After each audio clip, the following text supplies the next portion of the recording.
നിങ്ങൾക്കൊരു ഉഡായിപ്പ് ബിരിയാണി ഉണ്ടാക്കാൻ അറിയാമോ? അതായത് നമ്മൾ ചുമ്മാ പിള്ളേരെ കളിപ്പിക്കാൻ വേണ്ടിയിട്ട്. എങ്കിൽ ഞാൻ പഠിപ്പിച്ച് തരാം കേട്ടോ.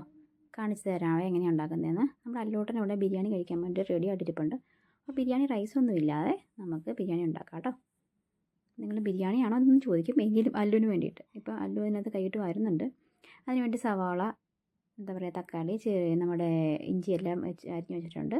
പിന്നെ അതിലേക്ക് പട്ട എല്ലാം ഇട്ട് കൊടുത്ത്, പട്ടയും നമ്മുടെ ഗ്രാമ്പും ചെറിയതായിട്ട് കുരുമുളകും എല്ലാം ഇട്ട് കൊടുത്ത് എല്ലാം ഇട്ട് ഒന്നിച്ചിട്ടങ്ങ് ഇളക്കി. ഞാൻ ശരിക്കും പറഞ്ഞാൽ തക്കാളി ഇച്ചിരി കഴിഞ്ഞിട്ടാണ് ഇടുന്നത്. ഇതിനകത്തേക്ക് ഇടാൻ വേണ്ടിയിട്ട് ഉപ്പ് ഈ പുള്ളിയാണ് ഇട്ട് ഇടുന്നത്, പക്ഷേ താഴെ പോയി, അതുകൊണ്ട് നന്നായി. അല്ലെങ്കിൽ ഉപ്പ് കൂടി പോയാൽ ഞാൻ ഓൾറെഡി ഉപ്പ് ഇട്ടിട്ടുണ്ട്. നിങ്ങൾ വിചാരിക്കും ഇങ്ങനെയാണോ ബിരിയാണി ഉണ്ടാക്കുന്നതെന്ന് കേട്ടോ. ബിരിയാണി ഇങ്ങനെയല്ല ശരിക്കും ഉണ്ടാക്കുന്നത്.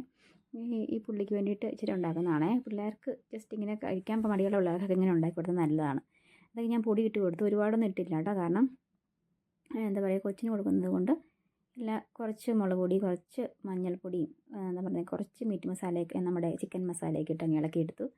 നമ്മുടെ ചിക്കൻ ഇവിടെ റെഡി ഉണ്ട് കേട്ടോ, റെഡിയായിട്ട് കഴുകി വെച്ചിട്ടുണ്ട് ഞാൻ. അതൊന്നും വീഡിയോ എടുക്കാൻ പറ്റിയില്ല, ഒരാളിവിടെ ഇങ്ങനെ ധൃതി പിടിച്ച് നിൽക്കുവാണ്. പിന്നെ നമ്മൾ ഓർക്കുക, ബിരിയാണി റൈസ് ബിരിയാണിയൊന്നും അല്ല, ഞാൻ കുത്തിരിയിട്ടാണ് ഉണ്ടാക്കുന്നത്.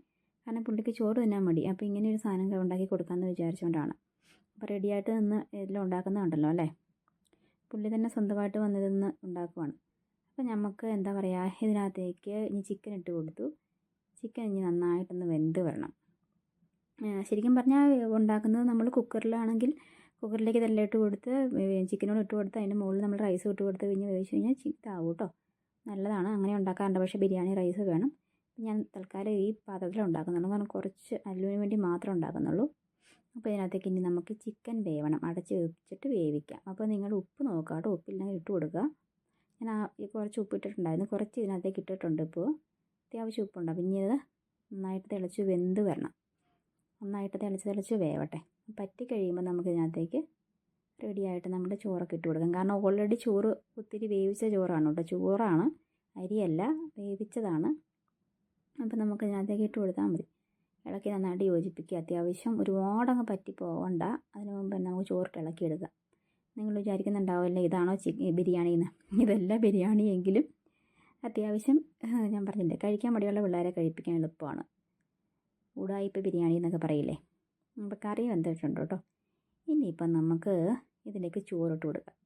ചോറ് ആവശ്യത്തിനുള്ളത് ഇട്ട് നിങ്ങൾ ഇളക്കി കൊടുക്കുക കേട്ടോ. ശരിക്കും പറ്റിയൊരു ബിരിയാണിയാണ്, എന്നാലും നമുക്ക് ആ ബിരിയാണിയുടെ ഒരു സ്മെല്ലും ഒരു ടേസ്റ്റൊക്കെ ഉണ്ട്. അതുകൊണ്ട് കഴിക്കാൻ പിള്ളേർക്ക് മടി കാണിയാൽ. അതിനകത്ത് ഞാൻ കുറച്ച് നെയ്യും നമ്മുടെ അണ്ടിപ്പരിപ്പ് ഇട്ട് കൊടുത്തിട്ടുണ്ട്. അണ്ടിപ്പരിപ്പ് നമ്മുടെ മുന്തിരിങ്ങ ഇട്ട് കൊടുത്തിട്ടുണ്ട്. അതുകൊണ്ട് ടേസ്റ്റ് ഉണ്ടാവും കണ്ടോ. കുറച്ച് ഇതിൻ്റെ മുകളിലേക്ക് നെയ്യും ഞാൻ ഒന്ന് അതായത് നമ്മുടെ ഈ അണ്ടിപ്പരിപ്പെല്ലാം നെയ്ക്കകത്ത് വാർത്ത നെയ്യും മുന്തിരിങ്ങയും എല്ലാം കൂടെ അതിനകത്തേക്ക് അങ്ങ് ഇട്ട് കൊടുത്തിട്ടുണ്ട്. അപ്പോൾ ഇച്ചിരി ടേസ്റ്റ് വരികയും ചെയ്യും. നമുക്കിത് ഇളക്കി എടുത്ത് ഇനി അങ്ങ് കൊടുത്താൽ മതി. നമുക്കിങ്ങനെ കഴിക്കാം കേട്ടോ, നല്ലതാണേ, എനിക്കിഷ്ടപ്പെട്ടു, നല്ലതാണ്. നല്ല ചൂടോട് കൂടി അല്ലിക്കുട്ടന് കൊടുക്കാം. അപ്പം നല്ല ചൂട് പൊങ്ങുന്നുണ്ടോ. അപ്പോൾ കൊണ്ടുപോയി വെച്ചിട്ടുണ്ട്. പുള്ളിക്ക് എന്താണെങ്കിലും ഇഷ്ടപ്പെട്ടിട്ടുണ്ട്. മണമൊക്കെ നല്ല മണമെന്നൊക്കെ പറഞ്ഞ് മണത്ത് നോക്കുന്ന സ്വഭാവക്കാരനാണ് കേട്ടോ. കണ്ടോ. ഇനിയിപ്പോൾ പുള്ളി ഒന്ന് കഴിപ്പിക്കണം. ആ പുള്ളിക്ക് ഇഷ്ടമായിട്ടുണ്ട്. ഇനിയിപ്പോൾ കഴിച്ചു കൊടുക്കുമായിരിക്കും. ഇങ്ങനെയൊക്കെയാണ് കഴിപ്പീര് നമ്മുടെ ഇതിനെ കൊണ്ട്. കൈ കഴുകാൻ പോയിക്കോ. ഓക്കെ അപ്പോൾ കഴിപ്പിച്ചിട്ട് വരാം.